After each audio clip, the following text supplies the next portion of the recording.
everybody in my local area knows me. As if they want the fat loss transformation, they come directly to me. So it's like it's constant referrals, and that's why it's been able to be like above 15,000 per month. Whereas the last couple of months, because I've been banking still on the referrals, and I've not had. Notice, because I've been banking on the referrals. Complacency is. It's the same word. Banking on something is, if you're banking on something, you aren't hedging your bets. You're just putting all my eggs in one basket. No leads coming in through content. That's where I've kind of diminished, because the referrals haven't been as high as what they had done last year for some bizarre reason. Don't know what it is. Got it. So what was your, if there was like a specific. So we got to tie it down. Okay, so they were higher last year. They've been lower this year. What is your thoughts on where they're going to go moving forward? In other words, we need to tie down the prospect saying, I don't think my lead flow from referrals is going to kick back up.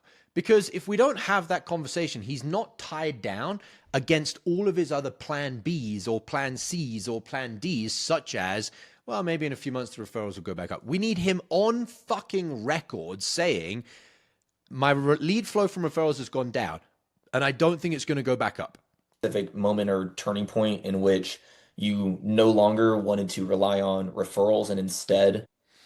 It's not that he no longer wanted to, it's you can't. So you got to be careful that you're not putting the wrong words in the prospect's mouth through your questions being phrased the wrong way. Wanted to because what that does is breaks trust with the prospect. Increase the number of lead flow that comes through your organic. Was there like a certain moment in which gave you that realization? I'm not going to lie to you. No, ever since I've started this, I've always wanted to try and push content, and I have done.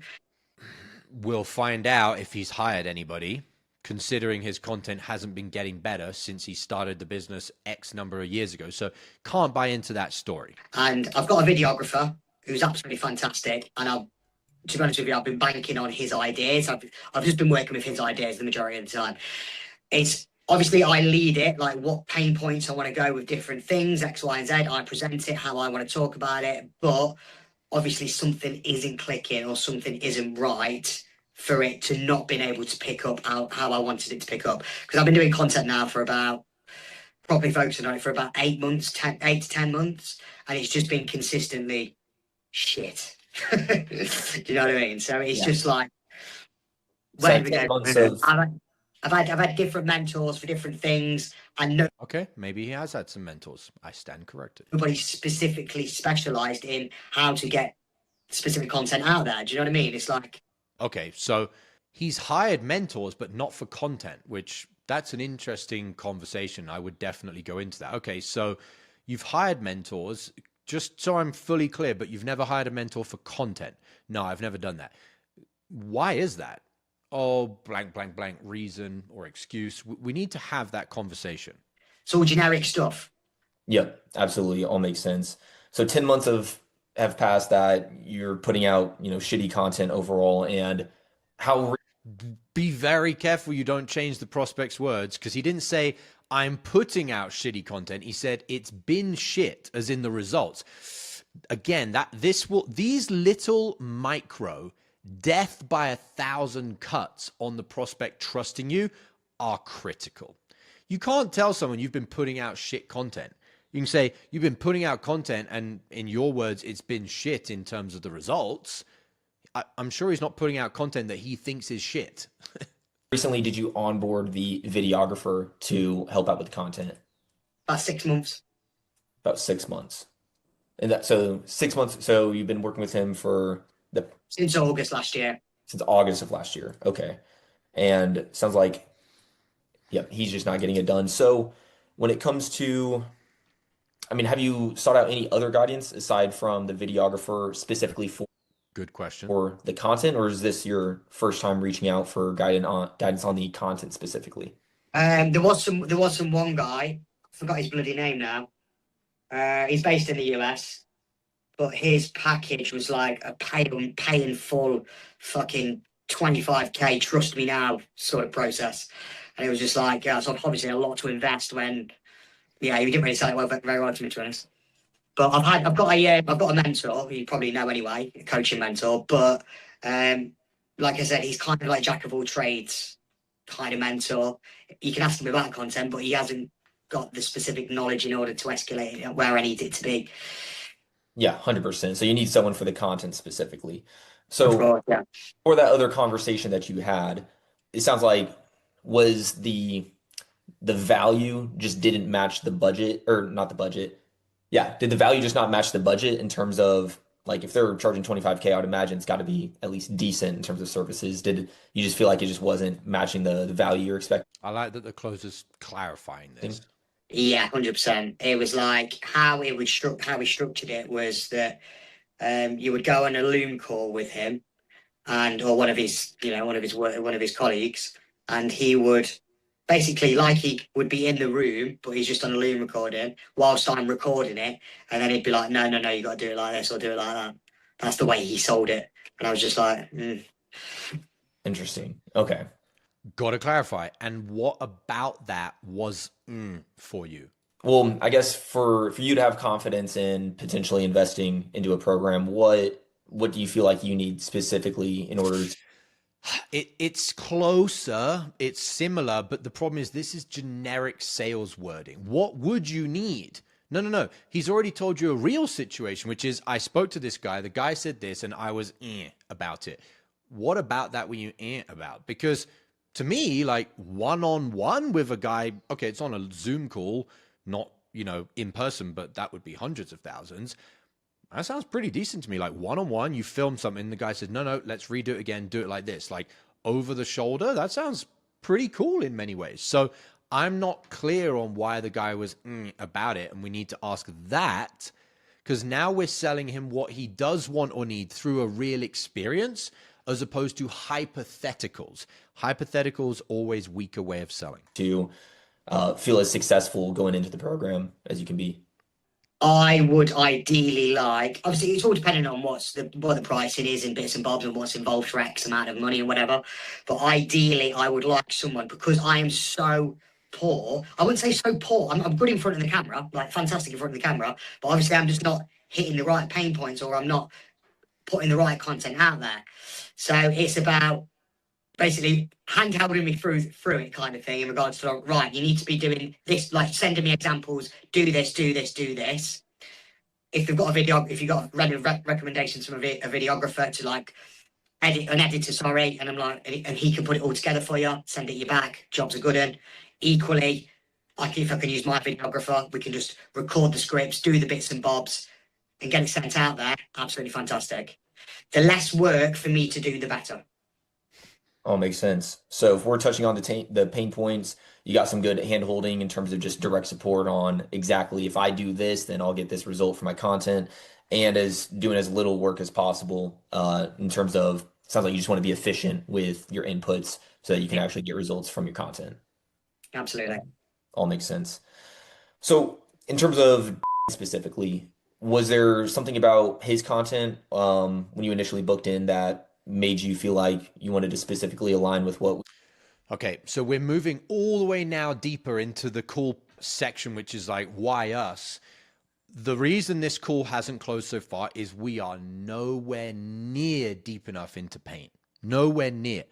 Guy said he made $4,000. We didn't get into splitting that across 4 people. We didn't get into how he's paying his bills. We didn't get into how it's affecting him personally, not having any money. Like, we haven't got anywhere near deep enough. So the fact that Alec, which is the closer, is this far into the discovery, unless he did a big U-turn and went all the way back to paying, this is the main reason it didn't close. Sure, we've covered things like not doing the tie downs, having these micro errors of changing the prospect's words, not using the prospect's language. Those things all add up to not making a sale. But the big thing is that we haven't gone anywhere near deep enough into the pain. So there's no real pain. There's no real urgency. Then after this question, probably going to move into stuff like why now? You can't have a why now when you haven't gone deep enough into what is actually going on right now. And then you're saying, why now are you not going to currently keep suffering with this current situation? We've got going over here. Well, to be honest with you, no, the content itself, the editing was absolutely fantastic. Straight to the point, easy, nice, easy to read. Gets out to his clients out like it's very easy understandable. The people that he's worked with, X, Y, and Z, obviously fantastic within himself. The matter of fact, he's kind of coached, walked him through the process is obviously even more phenomenal. But he seems very basic, very not basic. That's not the right word. Very easily understandable. You know, you can just like plug and play sort of thing. Do this, put it into there, get results. Easy, efficient. All makes sense. Cool. Well, I guess just looking at my notes here, it's interesting that you've been working with your videographer since August, you had said. Yeah. I guess what specifically makes now the time to actually dial in the organic as opposed to, it sounds like you've known that the Told you that was the next question he's going to ask. And by the way, I didn't know that because I've given him a script. There is no script. So it's just naturally the next thing that you would typically connect to after why us is, okay, I know your pain point. I know your urgency. I know why us. Why today? Like that final tie down commitment. It's way too premature. organic's been a problem since you started creating content 10 months ago. Yeah. Why is it now specifically that you're reaching out to take action on this, if you are? The referrals have dropped, which makes me think I cannot rely on referrals. So I need another form of, income. Again, he's being very polite, the prospect, but it's like we kind of knew the reason why at this level of analysis, but we need the deeper reason. And because we haven't gone deeper, we're now kind of going in a circle. Also, because we didn't get that tie down that I mentioned before of, do you think your referrals could pick back up to a level that really investing a noticeable amount of money and time into content wouldn't be a critical thing that you need to take action on? If he doesn't say, oh no, I absolutely don't think my referrals are going to get to where they need to be, then he's got a back door. And the moment you drop the price and ask him for his credit card details, he doesn't have that necessity to take that action. Because I've been happy. I've been extremely happy on 18,000 just from referrals alone. So I'm like, yeah, do I really need to push this at the moment? Probably not. Exactly what I told you about complacency. He was happy at 18,000, which blows my mind because I have closers that don't even have clients or have to film content or have to run a business that are making 100,000 a month in straight take-home commissions, and this guy's at 18,000. Now, I think you probably do have to have that conversation with this guy about, one thing that's interesting, and I don't want to go too deep into coaching you here and, unsolicited advice, but I'll be honest, the clients that we have inside program, which is what Alec is selling, they are the type of people that, sure, their first 18,000 a month, fantastic, great milestone. But they are the type of people that would be perfectly happy at 18,000 after a couple years in business. Now, I'm not saying you couldn't become a client, but the reason we've had so much success with our existing clients, and therefore the type of clients that we want to bring on and know that they'll have success, is because they are driven to make more money. And it sounds like your drive right now is not that you want to grow to the next level, because you were very happy at 18,000, which again, no judgment. That's cool that you were. But your drive is more reactive, which we typically find is not as motivated or as committed. I would have this real conversation with him because again, you're selling the highest version of him, which $18,000 a month as a business owner is absolutely not the highest version. Even though obviously you're always striving for more, now the referrals have dropped off. It's like, right, I can't just rely on referrals because if this goes down anymore, we're fucked, essentially. Always. When you say you're fucked, in what way would you be fucked? Got to pull out this pain. I wanted to push like 40, 50K. I've had different mentors. I was hoping through different mentorships that they would push that. And then I've been investing in other mentors, not really worked, not really allowed me to push by 20K much. So it's like, right, okay, let's go down the content route and see how that works out. Yeah, all makes sense to me then. So you realize, especially with sounds like the drop in revenue from February to March, that you no longer want to rely on referrals and instead you need a new source of got to stop changing the prospect's words. Not no longer want to. That is a completely different vibe and essence to can't rely on referrals. You can't change these things. Traffic so that you're not only And the prospect won't call you out on it. They'll just say, yeah, that's right. still pushing. And then when it comes to you dropping the price, they won't buy for reasons as subtle as this. 20K months, but we can actually start pushing 40, 50K months. 100%. All makes sense. All right. Well, man, I feel like Another thing is that all makes sense is becoming too much of a sales pattern. So you got to shift it up. Got it. Okay. Understood. Yep. Makes total sense. All understood. You can say these things a few times, but you got to shift the different wordings. Otherwise, it just sounds scripted. How many deals have you already lost this week that you could have closed but didn't because you were out of state? I'm not a fan of sales hacks, but if there was one thing you could do before your next sales call to raise your closing percentage, it's using my patented pre-call checklist. Imagine taking just 60 seconds to read 5 to 7 personalized bullet points on a piece of paper, and as unbelievable as it may sound, puts you into the optimal state to access your highest sales skills on every call. That's the pre-call checklist. I'm going to show you how to create your own. All you need is a piece of paper and to go through the training that I'm going to give you. Thousands of salespeople have used this framework to close more deals, and you can have your own for free. No strings attached in a matter of minutes. Click the link below this video, enter your email, and grab it right now.